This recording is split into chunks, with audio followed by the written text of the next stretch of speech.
Quick question. Have you ever been talking to someone and suddenly your brain just makes blank expressions, goes completely empty? Like 1 second you're having a great conversation, and the next you're just sitting there in an awkward silence, thinking so hard that everyone should probably hear your thoughts. Yeah, me too. And as someone who used to have really bad social anxiety, I hated that feeling. But here's the thing, I figured out 6 simple tricks that basically guarantees you'll never run out of things to say again. And I'm gonna share them with you today because trust me, once you know these, you'll be the guy everyone wants to talk to at parties. By the end of this video, awkward silence will be a thing in the past. Look, we've all been there. You're at work, at school, at a party, or maybe even on a date, and you find yourself stuck with someone you barely even know.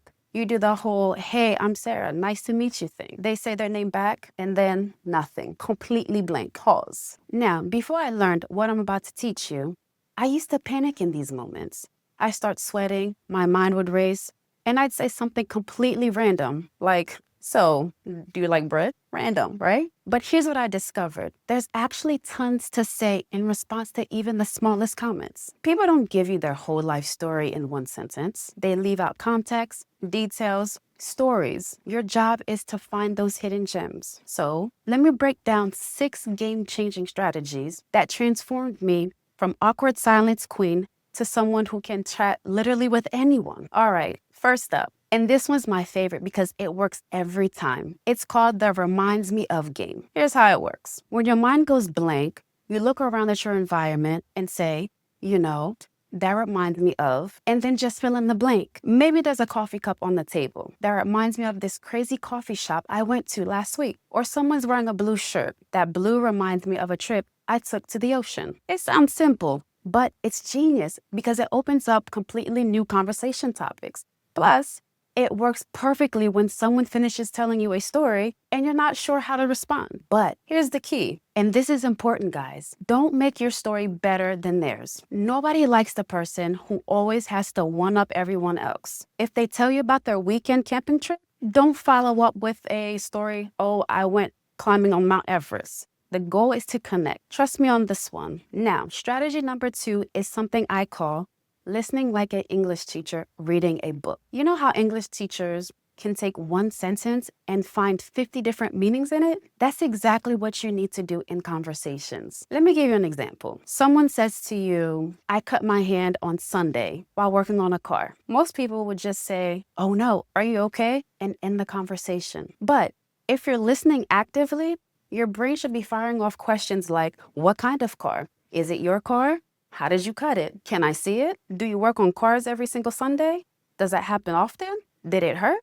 Do you know a lot about cars? See what I mean? One simple sentence gave you like 10 different conversation paths. The secret is genuine curiosity. If you're actually interested in learning about people, then you should be, because everyone has fascinating stories. Your brain will automatically start asking better questions. And here's a pro tip. Don't waste time wondering what you should say. Just ask the first genuine question that pops into your head. Most of the time, people love talking about themselves and their experiences. Strategy 3 is all about asking the right kinds of questions. There are 2 types of questions, close-ended and open-ended. Close-ended questions get you one-word answers and then awkward silence again. So instead of saying, oh, you're from New York, do you like it there? Which can be answered in just yes or no. Try this. How do you like New York? I'm curious to hear more about it. See the difference? The first question is dead end. The second one gets them talking about all the things they love about their city,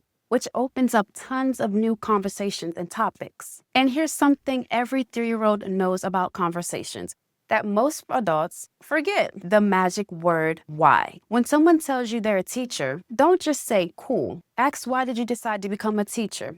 And when they mention they like hiking, ask, why do you love it so much? Now, you don't have to say why over and over and over like an annoying toddler, but digging into people's motivations and reasons will give you way more deeper conversations. Plus, people feel really good when someone is genuinely interested in understanding their choices and passions. Okay, strategy 4 is for the worst case scenarios when the conversation goes dead. I call these revival questions. They're like conversation CPR. Here are my 3 favorite that work every single time. If you're in a group and things get quiet after the initial small talk, Ask, how do you guys know each other? There's almost some interesting story there that can spark new conversations. If you're talking to just one person, try, so what's your story? This is amazing because it's so open-ended that they'll usually guide you towards whatever they're most excited to talk about. They might say, you mean work or hobbies? And their tone would tell you which direction to go. And for people you already know, like coworkers or classmates, ask about their exciting future plans. What are you looking forward to this weekend? Or any fun projects coming up? This one's great because you can use it over and over with the same people. Now, here's a bonus technique I love, the complimentary code read. If someone seems really energetic, you might say, you seem like someone who would be great at motivating people. If they're dressed really well, try, you look like you have great taste in fashion. Even if you're wrong, it opens up conversations because they'll either tell you more about it or explain what gave you that impression. Either way, you've got new materials to work with. Now here's strategy 5, and this one's a total game changer. I call it the story bank technique. Here's the deal. Most people run out of things to say because they only live in the moment. But interesting people, they've got a mental collection of stories, experience, and random facts they can pull out anytime. So here's what you're gonna do. Start building your story bank. Every week, try something new or pay attention to something interesting that happens to you.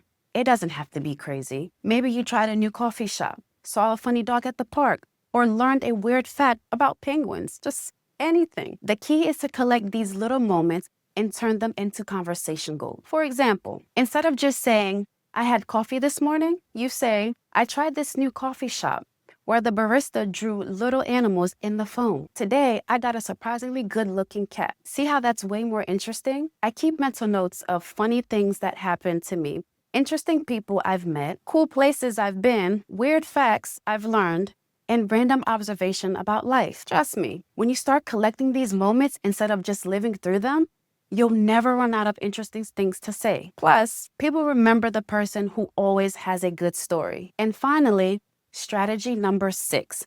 This one's gonna blow your mind because it's the opposite of what you think you should do. Stop trying so hard to fill every silence. I know.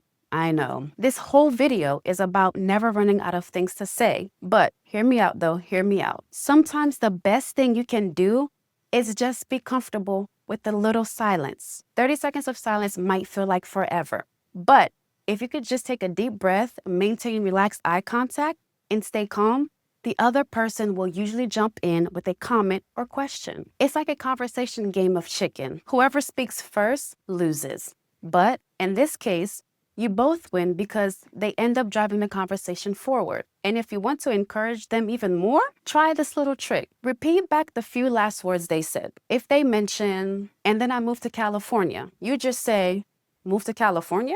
With a curious tone. It's like an invitation for them to tell you more. This technique is powerful because it shows you're really listening, and people will often open up in ways that surprise you. Now, before I wrap this up, I need to be real with you about something important. Sometimes, no matter what you do, none of this stuff will work, and that's okay.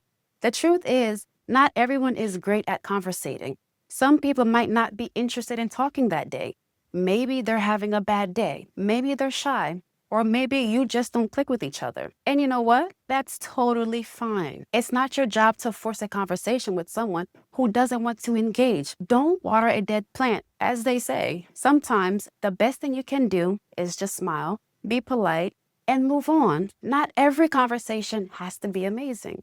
And not every person has to become your new best friend. So there you have it, guys. 6 strategies that will basically guarantee you'll never have to sit through an awkward silence again when your mind goes blank. Listen actively and ask lots of genuine questions. Use open-ended questions. And don't be afraid to ask why. Have revival questions ready for dead conversation. Build your story bank with interesting experiences. And sometimes, just embrace the silence and let them lead. Trust me, once you start using these techniques, you will be amazed at how much easier and more fun conversations become. You've got this. If this video helped you out, smash that like button and subscribe for more confident tips. And let me know in the comments, which strategies are you most excited to try? It's been your girl, Rene. I'll see you guys in my next video.